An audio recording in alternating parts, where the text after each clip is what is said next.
In the last episode, I demonstrated how to use the Voodoo hitch. Now I want to talk a little bit about how to use it in the real world for whitewater boaters. And it's really good for tensioning lines. The system like this with rope and carabiners, although it's theoretically 3-to-1, is really like 1.1-to-1 because of all the friction. And the friction is important for the system because it won't self-tension without the friction, but it does make it really kind of like a 1.1, maybe 1.2-to-1. So it's not really mechanical advantage. It's just a way to tension the rope. It's a good way to get a tight rope. You might want to use this for a tension diagonal, which is something Swiftwater rescue people use. But in the whitewater world, we're not using it that much. We're more thinking about pulling. And so if we're pulling something off, like pulling a raft off, I'm going to suggest pretty much everybody just use a 3-to-1. We're all trained on it. There's a common language there. We all know how to use it. We almost all know how to use it. Once we start introducing like pig rigs and voodoo hitches or whatever hitches, all these hitches, people know different things. And when we all get together to do some sort of like rescue or some equipment retrieval, we're all doing different techniques. It's much better to me that we're all on the same page. We're all using similar techniques with similar equipment that we all know how to do. I feel like one of the biggest issues with a lot of rescue situations I've been on are leadership issues or communication issues. And a lot of that comes from just differing opinions about how to do things and techniques. So with that, I'm going to say normally I'd use a 3-to-1, but let's say you're kayaking and you have minimal equipment, or you are rafting and you don't have your pulleys for some reason. This is something you could possibly do to maybe get some pulling force. Again, not the primary thing. This is just like a fun trick that might work if you're out of the right equipment. And first of all, you can get this thing pretty tight. Although you're only going to get like 1.1 or 1.2-to-1 mechanical advantage, you can get this thing pretty tight. And once it's tight, you can then pull on this for a vector pull. And this will actually like get you maybe like 2-to-1, 2.5-to-1 mechanical advantage by doing a vector pull. And if you're good, you can vector, and then while somebody lets go, you can tighten the system up. So it takes a little bit of practice, but there's a way to vector pull and tighten it up. That is an option to do, and a good way to get some mechanical advantage with sort of minimal equipment. One other thing I'd like to do though is introduce a way to reduce the friction here, but still be able to maintain what we've pulled in. And that's not with rope, that's the flip line. So we're gonna untie this really quick. And these things are really nice because they're pretty easy to untie. Oops. I'm gonna take this off here and this off of here. And instead of using the rope that I have here for the transport hitch, I'm gonna use my flip line.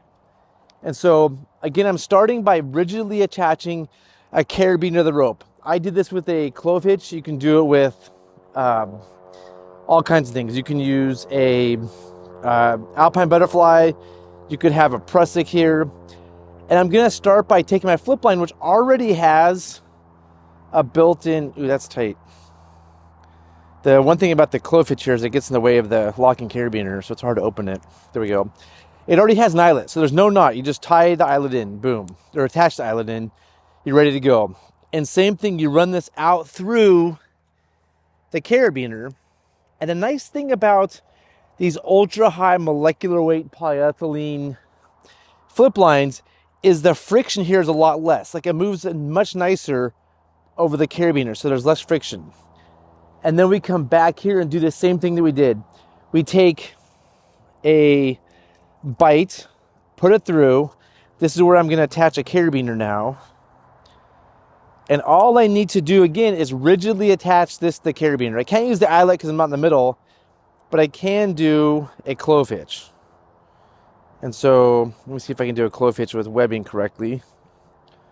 Hopefully I did that right. Looks like I did. Doing a clove hitch with webbing is always a little trickier. And I'm going to attach this clove hitch onto this carabiner. Uh-oh. Hopefully I can do this. Nope, I got to redo it. This always takes me a second. Let's go back here. So retie this, redo that, do that, put it through here. Got it. So now that I have this all attached, it's the same thing we do with the rope, but now I'm using this ultra high molecular weight polyethylene webbing. And I can pull this, and I can already feel how much easier it is to pull this. There's way less friction in the system. And when I've tested this, I can actually get 1.7-ish to 1 instead of the 1.1 to 1 with just the rope. So by swapping out the rope with some webbing, I get a little bit more mechanical managed system. I just have to, again, remember how to do this. Every time I do a transport hitch, if I haven't done it for like 6 months, I fumble with it. And so it's something I need to be practicing on the regular to use in the field. Again, if I'm going to go to a scene where people are doing known things, and when I say known things, I basically mean 3-to-1s. And I come and say, let's do the transport hitch. And I'm fumbling with it, I'm really going to annoy people. And so to me, this is something I'm only going to use, if I have minimal equipment and I'm not pulling maybe a raft, maybe like a kayak or something else. And I can now get this really tight because I can pull pretty hard on this. It's amazing how much better it is.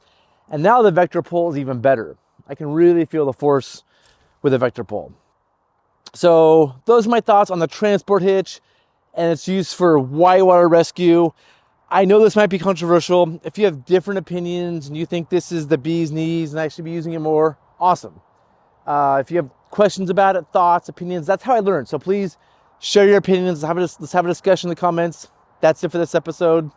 See you next time.